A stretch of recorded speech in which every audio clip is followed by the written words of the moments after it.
नमस्कार। आज हम एक बहुत ही दिलचस्प सफर पर निकलने वाले हैं। भारतीय संविधान के बिल्कुल शुरुआती पहले 51 आर्टिकल्स का सफर। इसे सिर्फ कानून की बातें मत समझिए, ये असल में एक देश को बनाने की कहानी है, वो ब्लूप्रिंट जिसने भारत की नींव रखी। तो सवाल यही उठता है कि आखिर ये नींव रखी कैसे गई। देखिए, ये कोई सूखा कानूनी दस्तावेज नहीं है, बल्कि ये एक राष्ट्र के बनने और उसकी पूरी संरचना की कहानी है। चलिए इसमें और गहराई से उतरते हैं।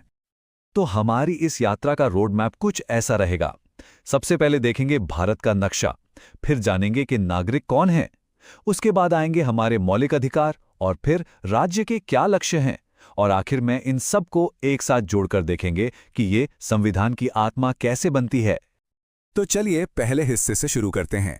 आर्टिकल्स 1 से 4 जो इस देश का मतलब हमारे देश का फिजिकल ब्लूप्रिंट तैयार करते हैं। इसे समझने का सबसे आसान तरीका है भारत को एक बहुत बड़ा घर मान लेना। और कोई भी घर बनाने का पहला कदम क्या होता है?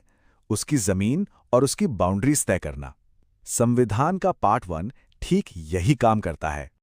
और देखिए सबसे कमाल की बात क्या है, हमारे संविधान बनाने वालों ने इस पूरी प्रोसेस को कितना आसान रखा।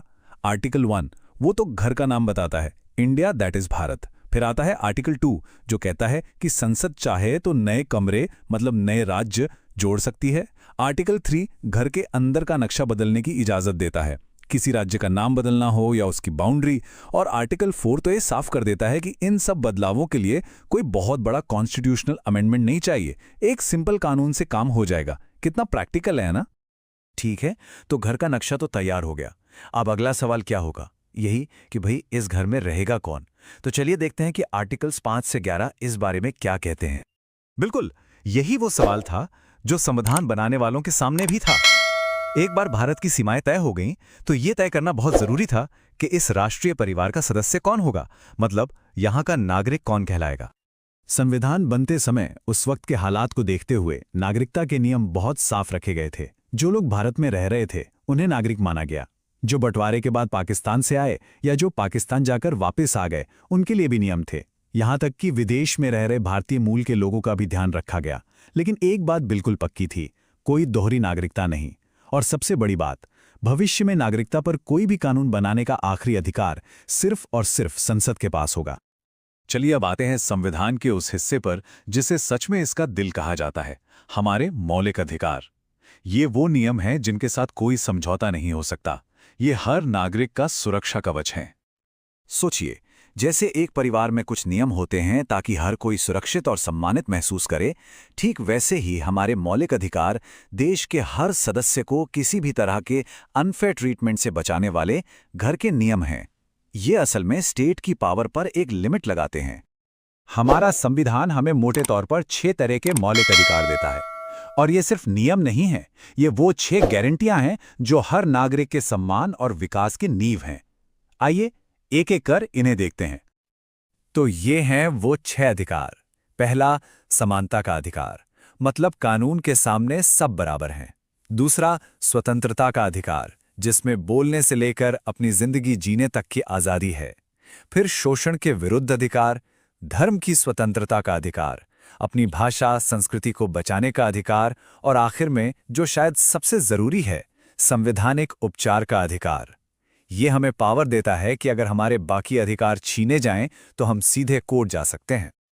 और इसी की अहमियत को समझते हुए डॉक्टर बी.आर. अंबेडकर ने आर्टिकल 32 को कुछ ऐसे ही नहीं, संविधान की आत्मा और उसका दिल कहा था। सोचिए जरा, क्यों? क्योंकि यही वो मास्टर चाबी है जो बाकी सारे अधिकारों के ताले खोलती है। अगर ये चाबी ना हो तो बाकी सारे अधिकार बस कागज पर लिखे अच्छे अच्छे शब्द बनकर रह जाएंगे। अच्छा, तो अब हमारे पास घर का नक्शा है, परिवार के सदस्य भी तय हो गए और घर के पक्के नियम भी बन गए। लेकिन कोई भी अच्छा परिवार सिर्फ नियमों से नहीं चलता, है ना? उसके कुछ सपने होते हैं, कुछ महत्वाकांक्षाएं होती हैं। तो चलिए संविधान के पार्ट 4 में जो हमें इन्हीं महत्वाकांक्षाओं का रास्ता दिखाता है। और ये महत्वाकांक्षाएं हैं राज्य के नीति निर्देशक तत्व या डायरेक्टिव प्रिंसिपल्स। ये वो साझा मूल्य हैं, वो लक्ष्य हैं जिन्हें देश को पाने की कोशिश करनी चाहिए। ये एक बेहतर भविष्य का गाइडेंस है। यहाँ पर मौलिक अधिकारों और निर्देशक तत्वों का फर्क समझना बहुत जरूरी है। ये हमारे संविधान के डिजाइन की खूबसूरती है। देखिए, मौलिक अधिकार तो कोर्ट में लागू कराए जा सकते हैं। ये बताते हैं कि सरकार क्या नहीं कर सकती। दूसरी तरफ निर्देशक तत्व कोर्ट में लागू नहीं होते, लेकिन वो सरकार को एक रास्ता दिखाते हैं कि उसे क्या करना चाहिए। ये सरकार के लिए एक नैतिक कंपस की तरह काम करते हैं। और ये लक्ष्य क्या हैं? ये एक प्रगतिशील देश का सपना दिखाते हैं, जहां सामाजिक आर्थिक न्याय हो, जहां समान काम के लिए समान वेतन मिले, जहां पर्यावरण की रक्षा हो और भारत दुनिया में शांति को बढ़ावा दे। ये वो आदर्श हैं जिनकी तरफ देश को हमेशा बढ़ते रहना है।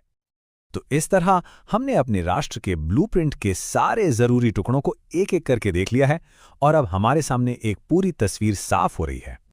अगर संक्षेप में कहें तो इन्हीं पहले 51 आर्टिकल्स में हमारे संविधान की असली आत्मा बसती है। आर्टिकल्स 1 से 4 ने भारत का नक्शा बनाया, 5 से 11 ने बताया कि नागरिक कौन है, 12 से 35 ने हमें हमारे मौलिक अधिकार दिए और 36 से 51 ने देश के लिए लक्ष्य तय किए। एक राष्ट्र का पूरा ब्लूप्रिंट। और ये सब समझने के बाद एक बहुत बड़ा सवाल हमारे सामने आकर खड़ा होता है कि 70 साल से भी ज्यादा पहले लिखे गए 51 आर्टिकल्स, ये फाउंडेशनल बातें आज भी हमारी जिंदगी को, हमारे समाज को, हमारी राजनीति को कैसे गाइड कर रही हैं? ये एक ऐसा सवाल है जो आज भी उतना ही, बल्कि शायद आज और भी ज्यादा जरूरी है।